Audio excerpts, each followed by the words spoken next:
Welcome, welcome. I'm back. I know you missed me. Mark is a very fine leader each week, but it is always a joy to be able to join back and have the role as moderator. So if you have never met me before, my name is Jennie. I work for the Jewish Federation, and I am very excited to be here tonight with 3 community rabbis. 1, 2, 3.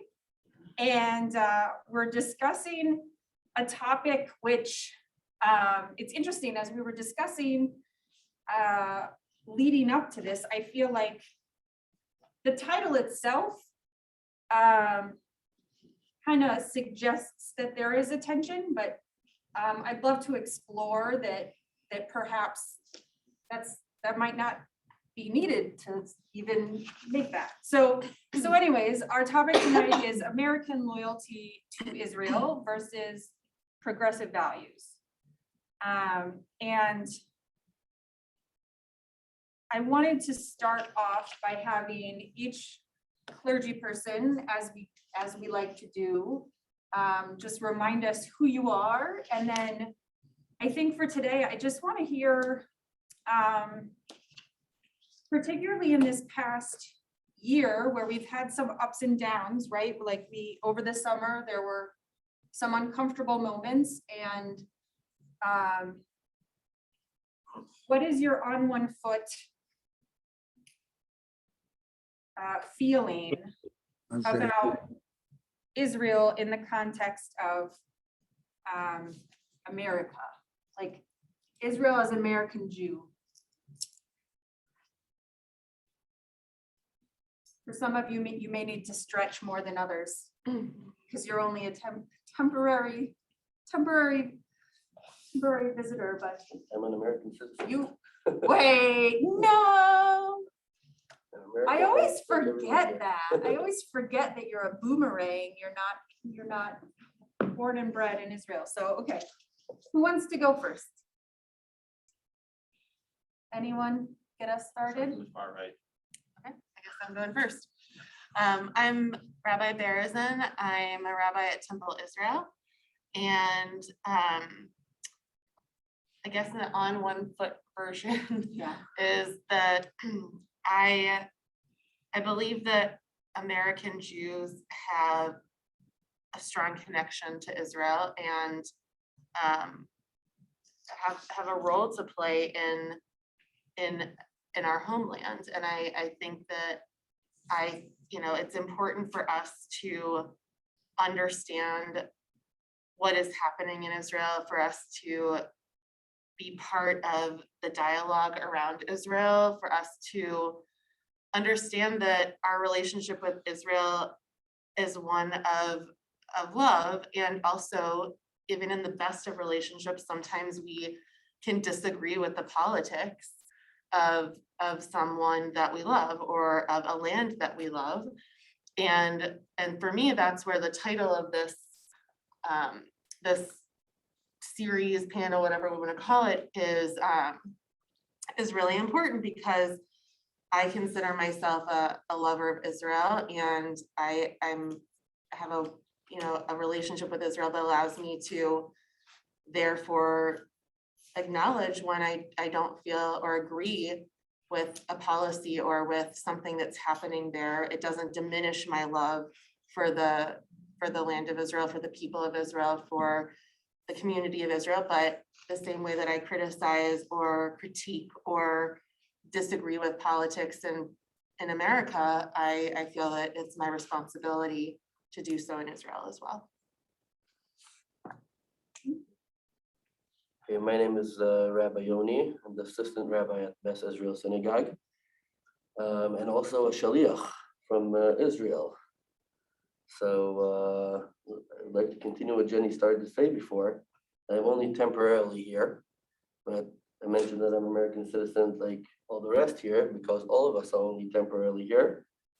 Okay, our land, the Jewish people, is Israel. Okay, and I'm a big believer of history. Those who know me know that already.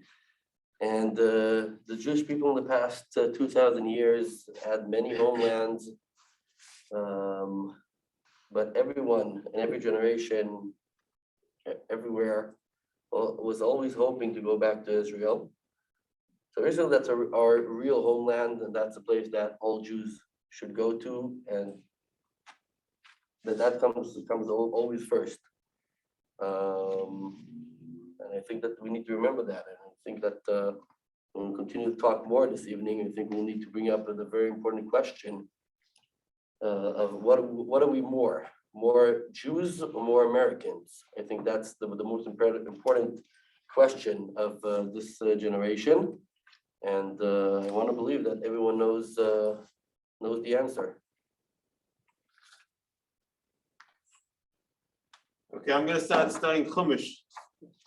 So good evening. I'm Rabbi Katzman, in case you can't see behind the mask. Yeah, and by the way, I am both progressive and loyal to Israel. So I play both sides, and I don't think it's a contradiction whatsoever. However, I do think we always have to go back to the source, because expressions, words can be interpreted in so many different ways. So the very first Rashi, the Rashi on the very first verse in the Torah, in Bereshis of Genesis, begins with the question, why does the Torah, which is the book of laws, book of instruction, why does it not begin with the first mitzvah? Rather, telling you a story of how God creates the world. And Rashi says the reason is Mishum Koyach Masav Higid Lameh, because he declared the power of his work to his people in order to give them the inheritance of nations. Thus, should the nations of the world one day come and say to Israel, you are robbers, for you have taken by force the lands of the 7 nations, they, meaning Israel, will say to them, all the earth belongs to God. He created and gave it to whoever he saw fit. It is with his will that he gave it to them, and it's likewise with his will that he took it from them and gave them to us. So we believe that God has a schedule and a program and a plan for everything. And when we are referred to by the world as the people of the Bible, and thus the land of Israel is the land of the Bible, and the land of our people, therefore that's our claim to the land. And progressiveness is actually something that I also believe in. We have to move on. We have to be concerned. We have to be open. We have to realize that there is also the aspect of Zionism related to this land, which is controlled by a political body, and that we can, like every democracy, we can question and we can argue, and no one argues as good as the Knesset, the Israeli government. So we have to join the party, but God forbid not to fall into the trap of anti-Semitism, which hides behind what we call human rights and very different terms that basically had the same argument as the Crusaders had, and later the Europeans had, and before that the Greek and the Babylonians and so on. So we've heard the story in different ways many times, which is unfortunately today coined as progressivism, but it's really anti-Semitism and it's anti-Jewish existence in the first place. And therefore, I just caution that as we get into the conversation, not to get stuck and differentiate between Judaism, politics, the land, and our survival. Thank you. So before I'd love to build on a comment you just made, but before that, I want to remind folks out there, we want your questions too. Reminder that the panel, we want your engagement, we want your questions. So think about what you'd like to hear and make sure you pop that in the chat or raise your hand so that Mark can let us know that you want to ask a question.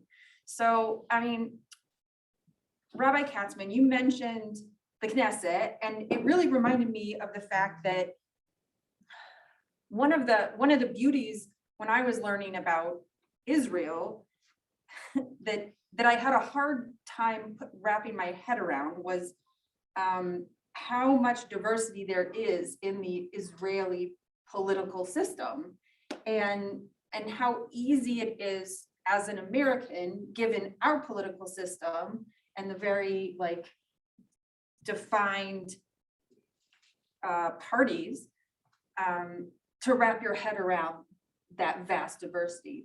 Do any of you want to like speak to that element of, you know, building understanding, coming from one perspective and knowing that Israel has a vastly different?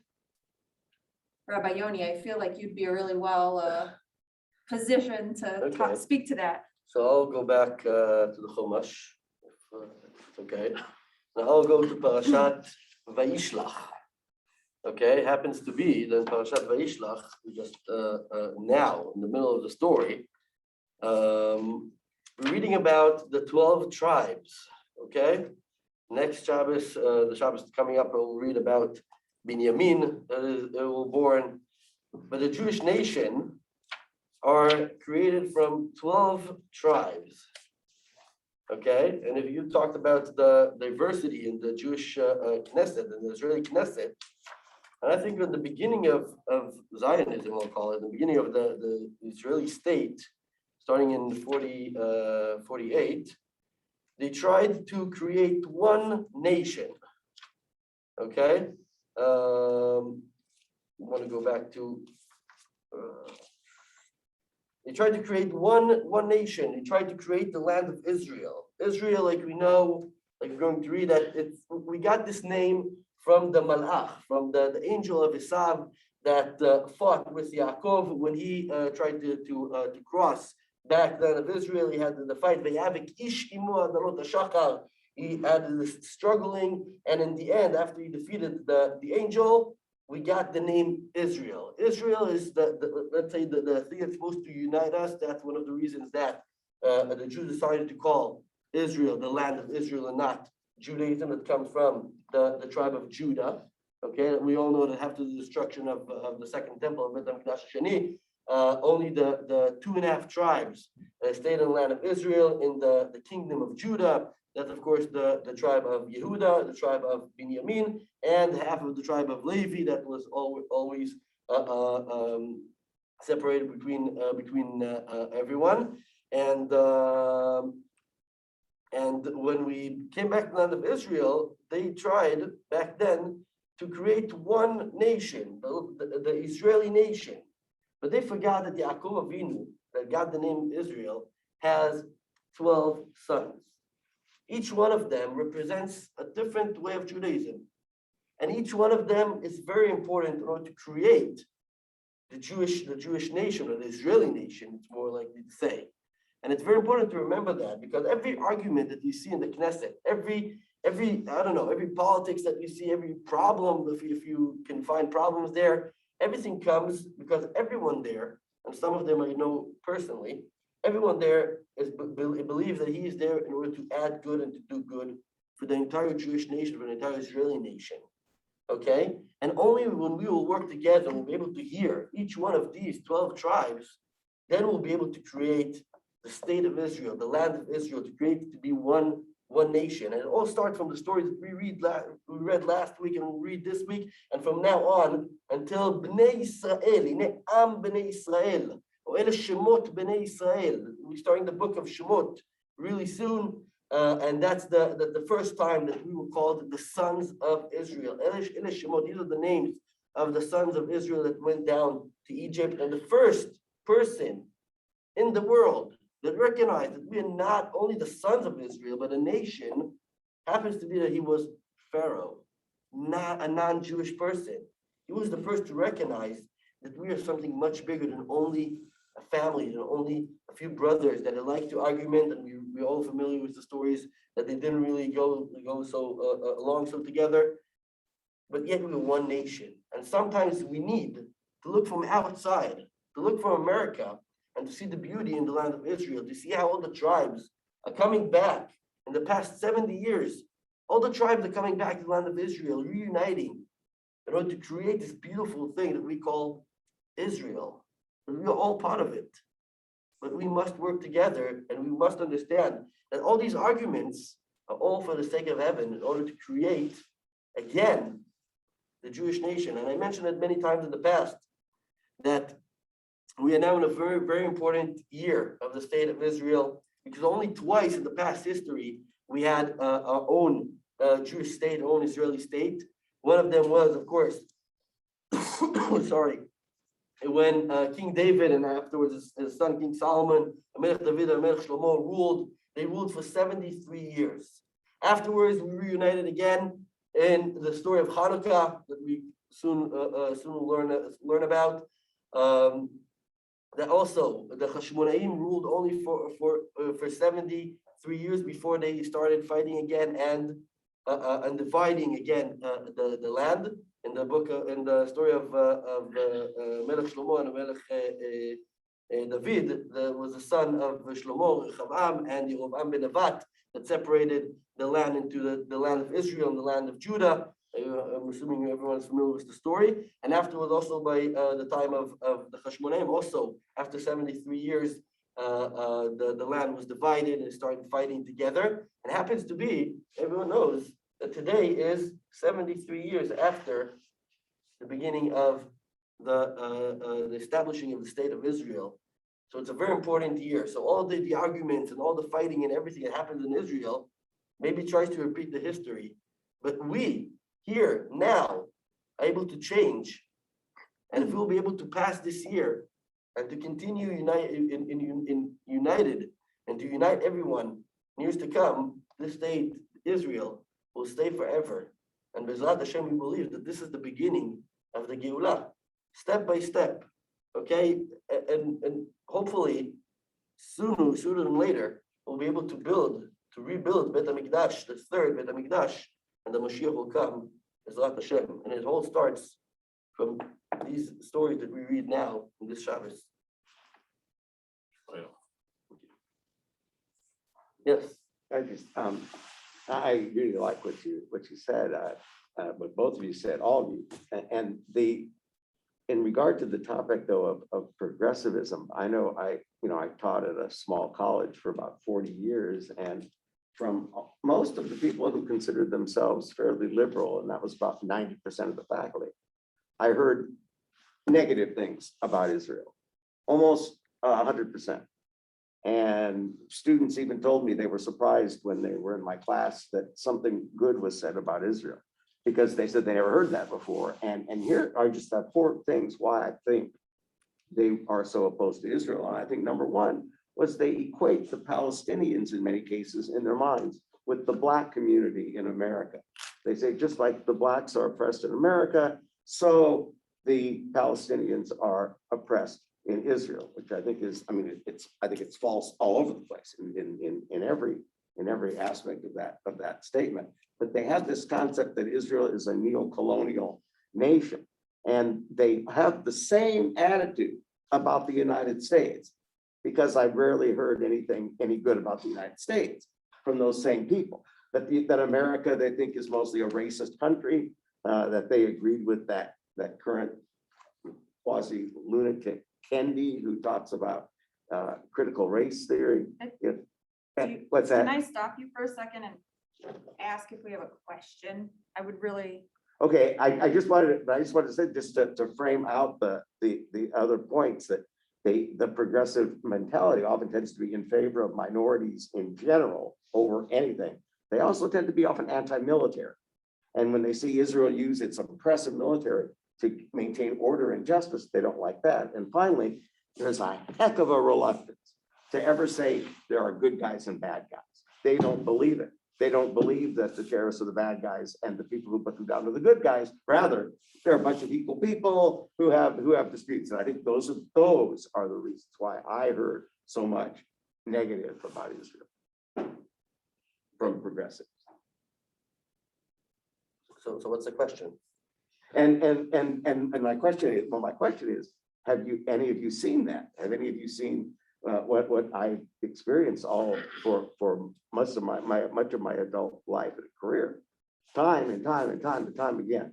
Have any of you on the panel ever seen examples of that? Because I think it's ironic that the most positive thing about Israel that I ever heard in terms of the larger culture, and I heard it almost constantly during whenever Israel had a conflict, was from someone like Rush Limbaugh, may he rest in peace, was a lover of Israel and an ultra conservative, and many people derided him, but oh, did he love Israel? And after visiting, was a strong supporter. And I just think it's interesting that you see people kind of equate supporting Israel with being kind of retrograde. You're kind of, what's the matter with you? You believe in oppressiveness, you believe in trampling on people of color. And I think that's a real problem. I think it's a big problem.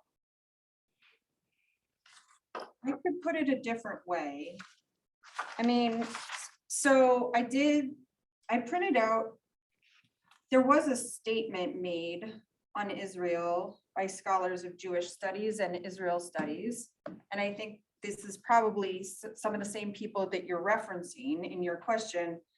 And they come out, they condemn, they wrote a letter in May during the conflict at that time that was condemning what they referenced as state violence. And they made comparisons to the Zionist movement with being shaped by settler colonial paradigms. And so I'm hearing from our question that, there are folks in America who have been studying some of our own history as a country and comparing what America has done. I'm not certain about, Black community, but certainly the native peoples of this land and what they went through with the relationship between the state of Israel and the Palestinian people who have been living there. And I guess how can we, I know that these scholars are also putting out that they are wanting to work towards a structural change that will bring more equity. Exactly. That's their problem. So I'm curious.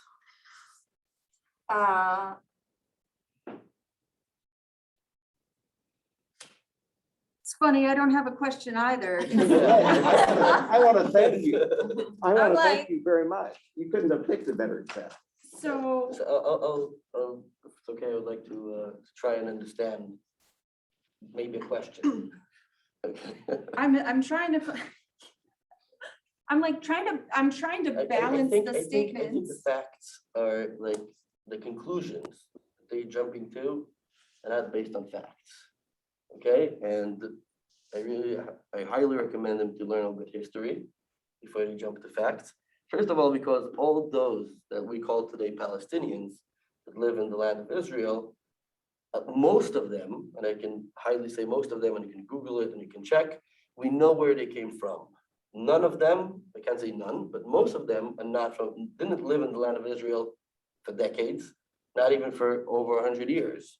Because they all, and the Arabs are very traditional, they all carry the names from the places that they came from. For example, there's a very big tribe of Arabs that live in what we call today Hebron, okay, or what we believe is Hebron in our tradition, and they call it Hebron also called El Khalil, and they highly always save the Jewish names because they're very traditional. They call themselves El Masri. El Masri in Arabic means we came from Egypt. A small example. And every place that they came into in Israel, they kept the Jewish names. And every Arab village in Israel represents the Jewish settlement, the Jewish city that was there since the days of the destruction of the temple. Okay, so you don't need to be a big historical in order to understand that you can just go and ask them where they came from, they will tell you. Okay, so to say that what the Jewish people did to the poor Arabs that lived in the land of Israel is the same that the white people did when they came to America to the natives, it's totally wrong, and you can't even compare. Okay, and the Arabs 60 years ago, 70 years ago, didn't have an argument if it belongs to Jewish people or not. Okay, because they continued to carry the Jewish names in the land of Israel. Okay, the problem is that a lot of outside people came and told them, oh, you can get more. Oh, if you do so and so, you will stay here. And some other people came. There's a very famous story that when the Israeli soldiers came to Temple Mount, to Arabait, the imam, the sheikh that was in charge of the Temple Mount, came to the soldiers with the key to the doors. And he said, we were only here in order to keep these for you. This is your place. Happens to be that a lot of outsources put a lot of pressure on the Jewish people to return these keys and tell them, no, we don't want it. It's for you.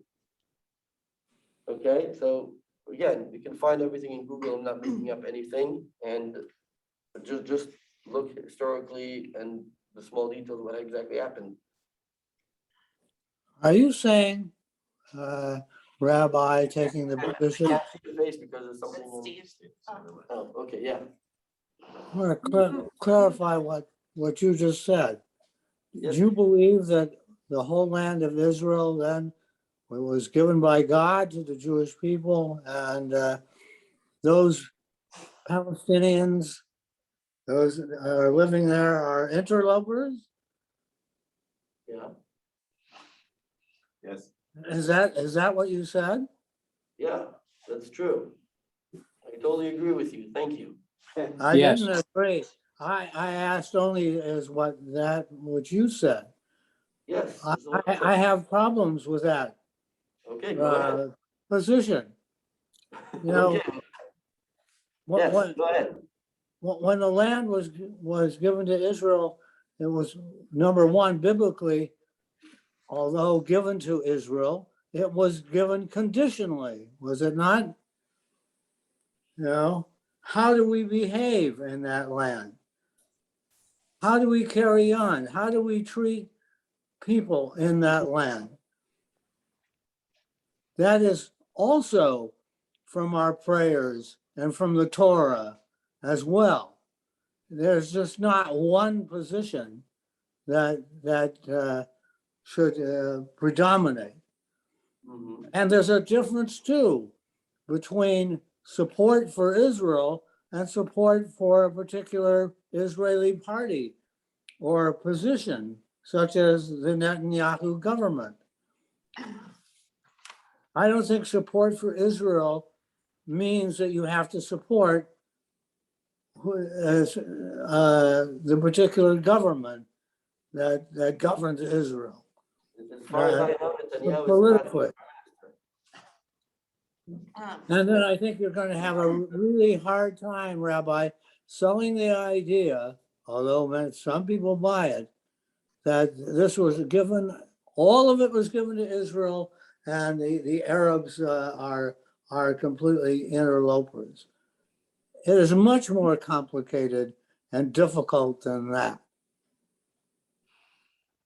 Do you have any historical facts that you can bring up? Yes, I think historical facts, you may say that they all came from somewhere else. That's correct. That's not true. Go ahead. You and know, prove me wrong. there are some who did come from somewhere else. I understand that. When Jews began repopulating Israel and they provided economic opportunity, that attracted some Arabs. But that didn't mean there were no Arabs there before that time. And how we deal with those people and how we are judged Do you know where? depends on how we relate to this problem, which cannot be dismissed by saying they all came from outside. That's ridiculous, Rabbi, and it's not historically true. Can I respond? Yeah. Okay. Do you know where the name Palestinians came from? Yes, it came from the Romans.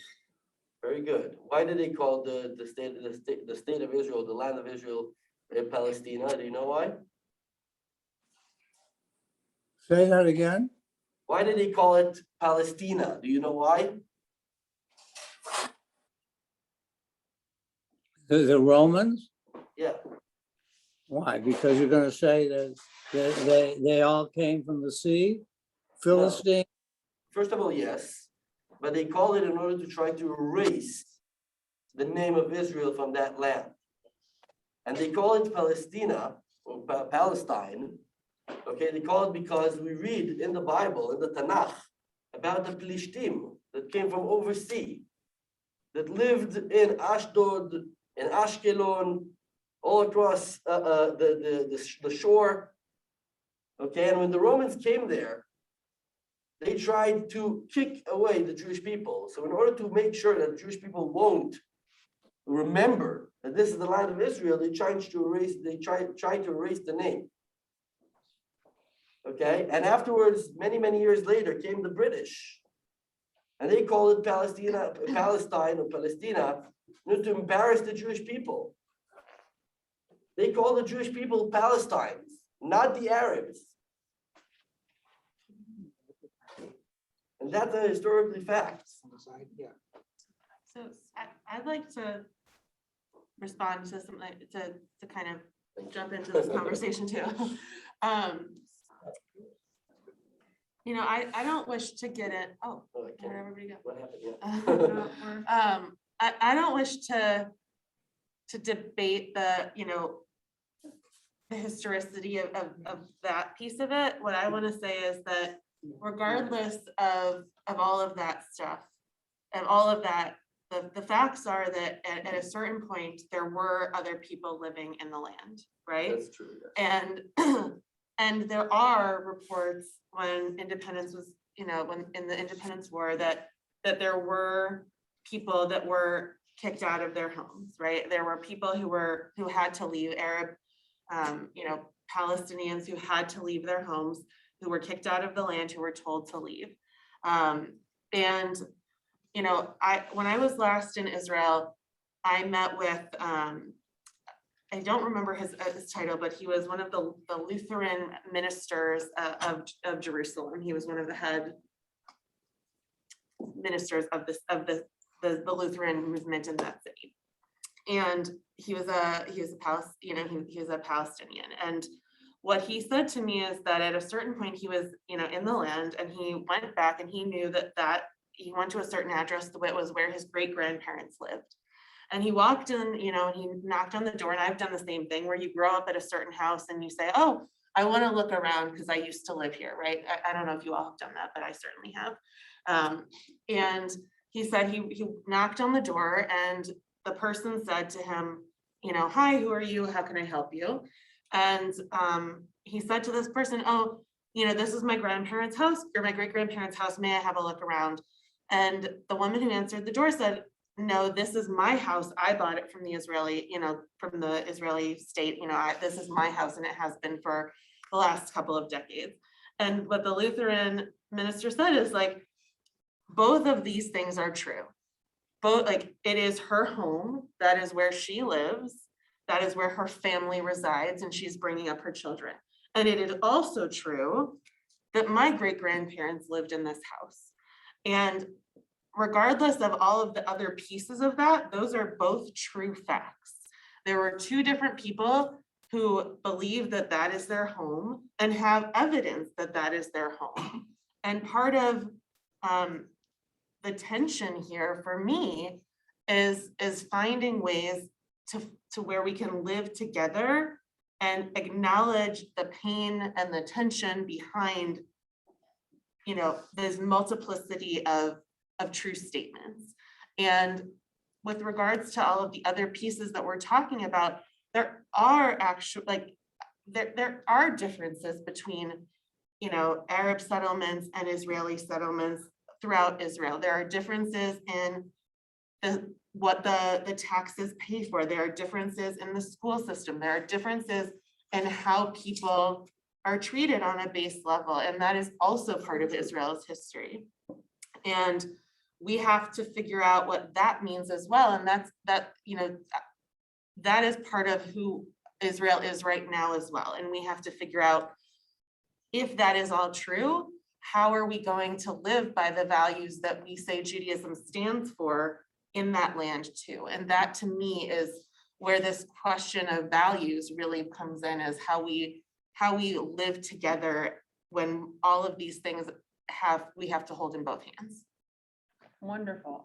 Before we say anything else, I do want to acknowledge there was a hand up, and I don't want to ignore Donna and Alan. Did you want to ask a question? Well, yes, I wanted to ask a question because you brought up the Native Americans, and we all do know the problematic history when Europeans and others came to what is now the U.S. But I'm wondering, since you brought it up, are you equating the current Arabs that are in Israel with the Native Americans? I wasn't personally making that equation. I was referencing a letter that was written by scholars that. Yeah, what scholars? What were they talking about? Were they equating Palestinians with Native Americans? They were making a statement that just as in our country, there are certain people who are unequal under the system that has been created by the state. So too in Israel, there are people who are unequal under the system that has been created by the state. And you have a problem with that? Well, The statement has a problem with that. These scholars do. This is a text that I was bringing to Okay, reference. good.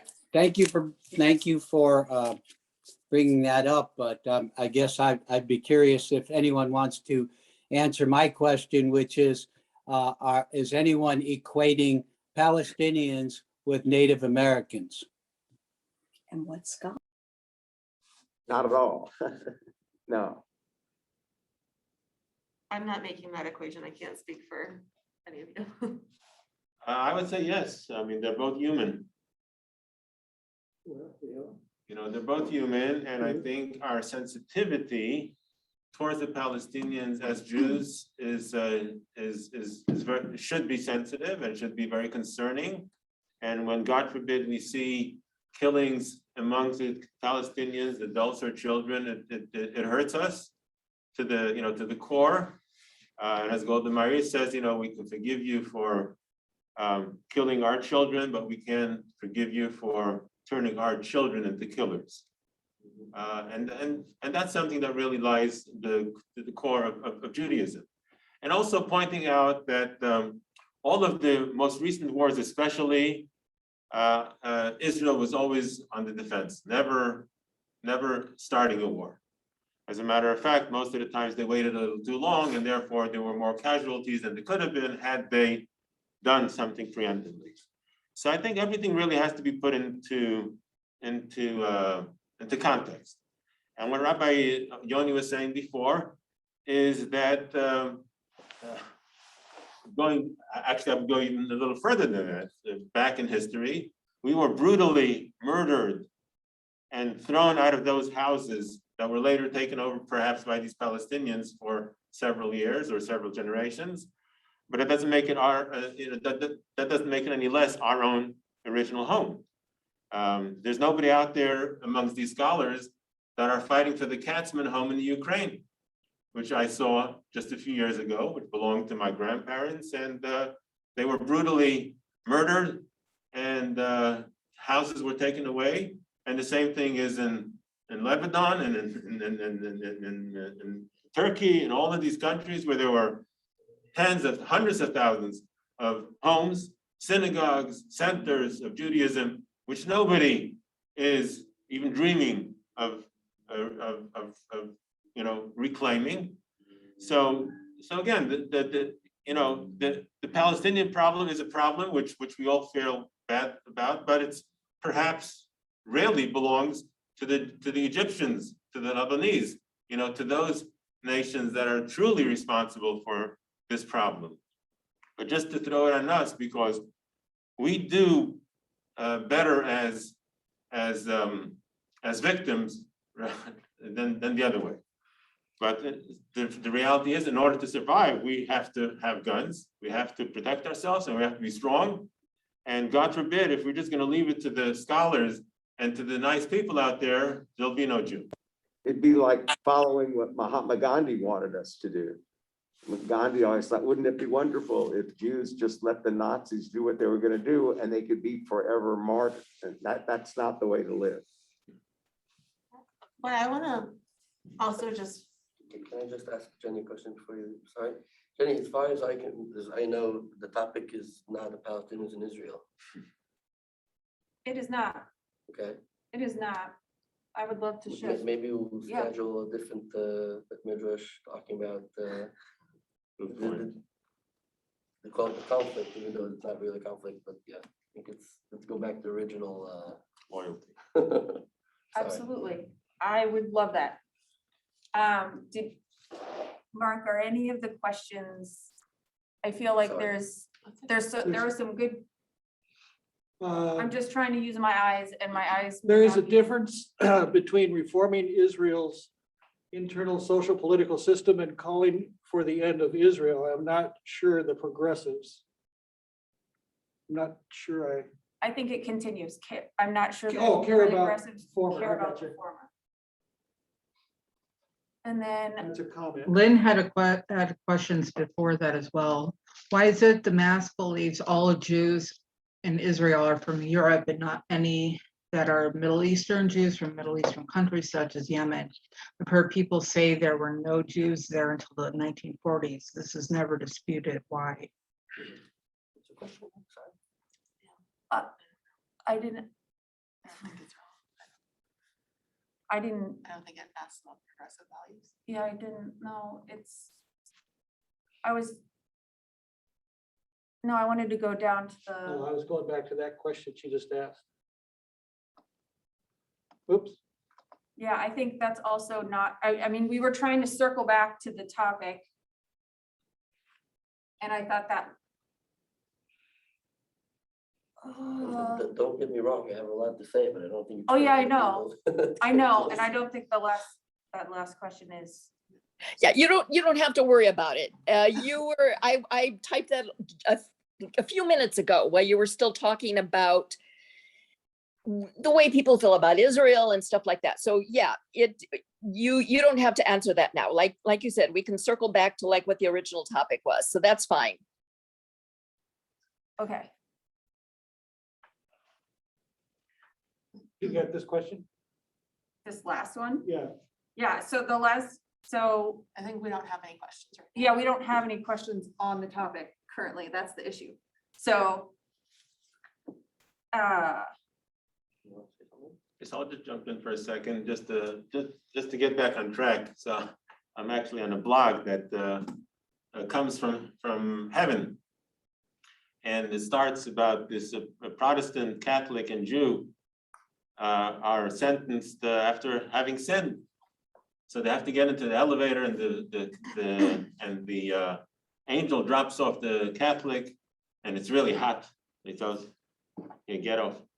And then he goes down to the lower floor, it's a little hotter, and the Protestant has to get off, and so the Jew is thinking to himself, how is it going to be when he gets to his third floor? But finally they arrive there, the door opens, and there are trees and a stream, and the angel says, "Oh, these damn Jews, they turn everything into oasis." I've heard that before.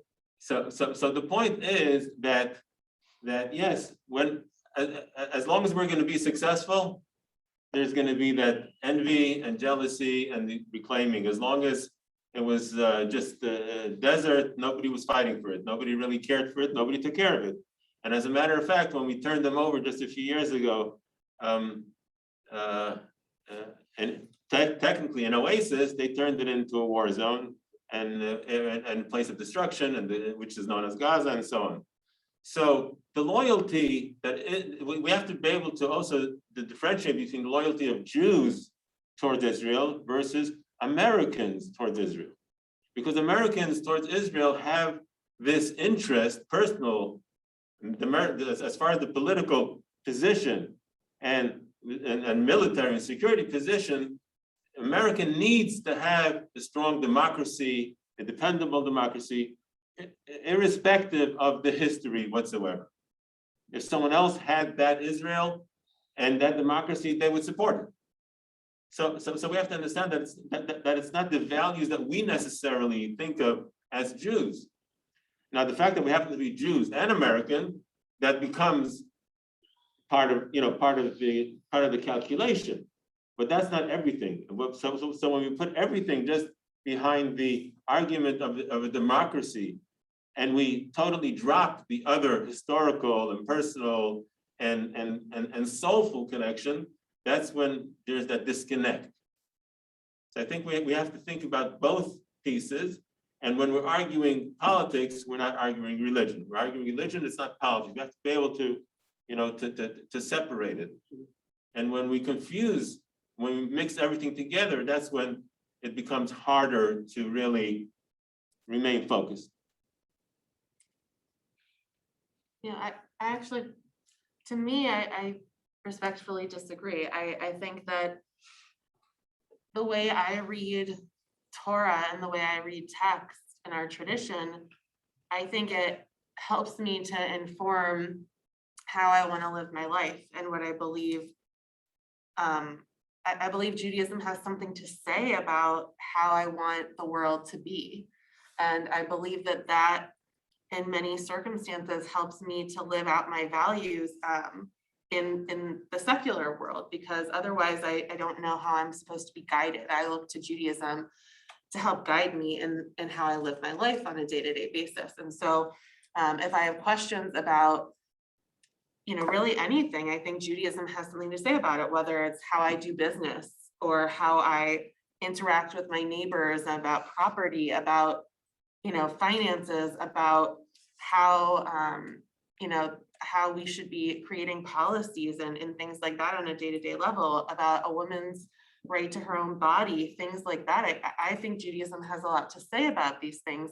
And so I think that sometimes it doesn't always have to, but I think there are times when I think that religion has a place in the political world, because that's how we live in America, and we're able to guide our steps into the world as Americans and as Jews. And part of that has to be me bringing what I believe my tradition is telling me into my everyday life. Sometimes I think we see Jewish values and we don't recognize them. I know one of my students brought into class a picture of little Palestinian kids throwing rocks at an Israeli tank. And they were saying, look, isn't that horrible? And I told the class, I said, look at it closely. Why do you think they're throwing rocks at the Israeli tank? You think they know that they're going to be blown away? No, they know they're not. They know that the Israeli in the tank cares about them. You won't see pictures of kids throwing rocks at a Syrian tank. I guarantee you, it won't happen, because they won't be there very long. And that's important. People don't recognize it frequently. Are there any other questions from folks on Zoom? I know we don't have any in the chat, but I'd really love to hear reflection on Rabbi Berezin's words.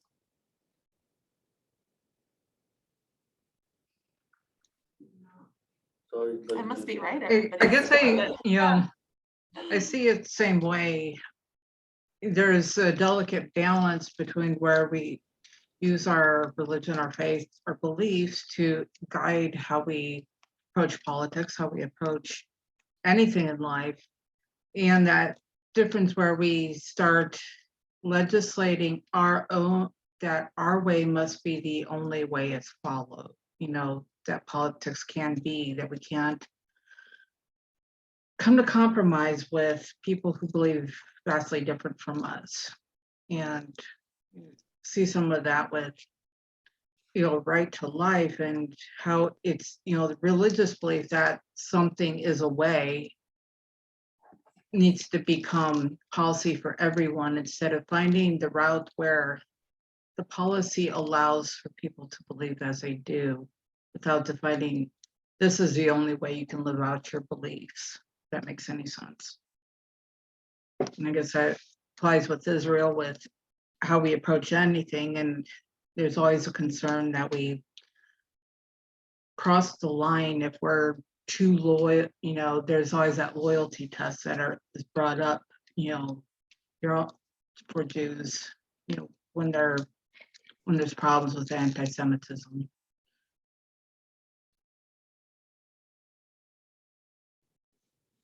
I'd like to say something before we end this conversation.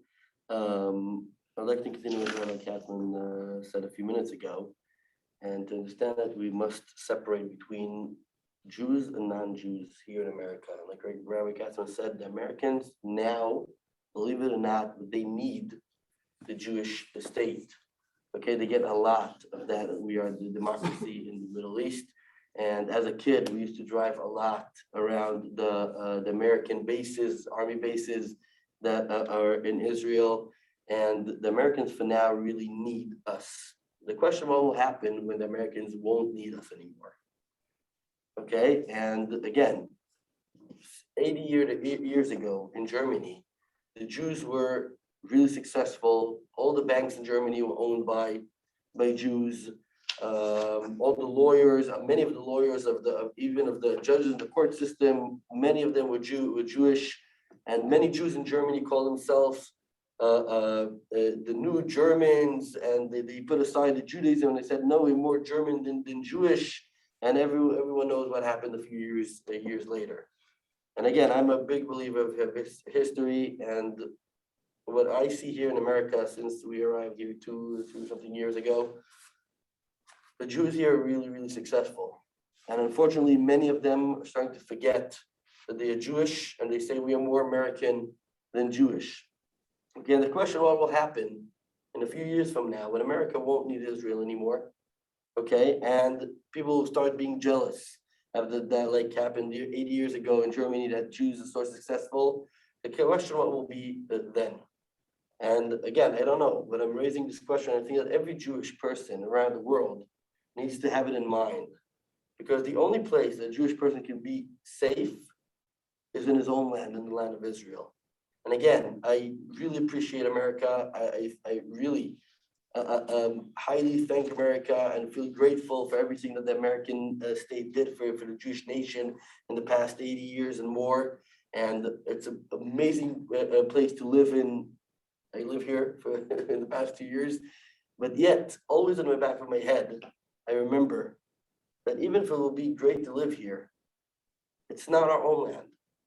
Our place is in the land of Israel, and this is where we need to always focus, and we always need to go, and we always need to remember that this is the way this is our focus is on Israel, and everything that we watch from here. And it happened to me. I was really involved in the politics in Israel before I came here, and I used to listen to the news every hour. Amazing, every hour in Israel they have a news. Okay, doesn't happen here in America, I know, but when I got here, I had a chance to take like a zoom out and to look at the land of Israel in a different perspective. And with all the bad things that the media here shows about Israel, I happen to see how great Israel is, how beautiful Israel is, and how so many great things happen in Israel. Israel is much more modern in many aspects than the United States. And again, I really highly recommend every Jewish person that here on Zoom or here in the United States to start investing in Israel.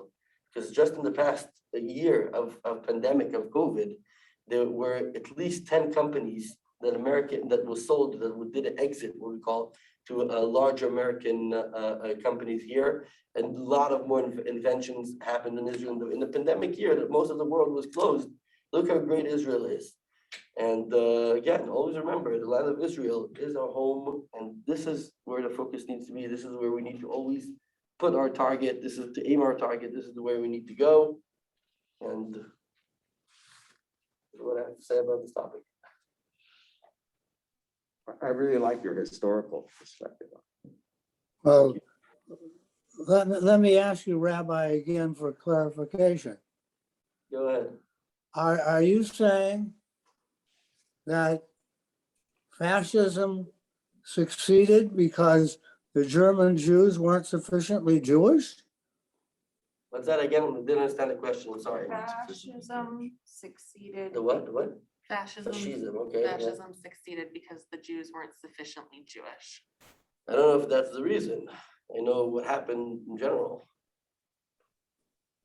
I mean, that's your position? I know the bottom line. I don't know what caused it. I find that very troubling. I will say that personally, Rabbi Berezin and Rabbi Katzman emphasized the moral complexity of the issues that we're dealing with.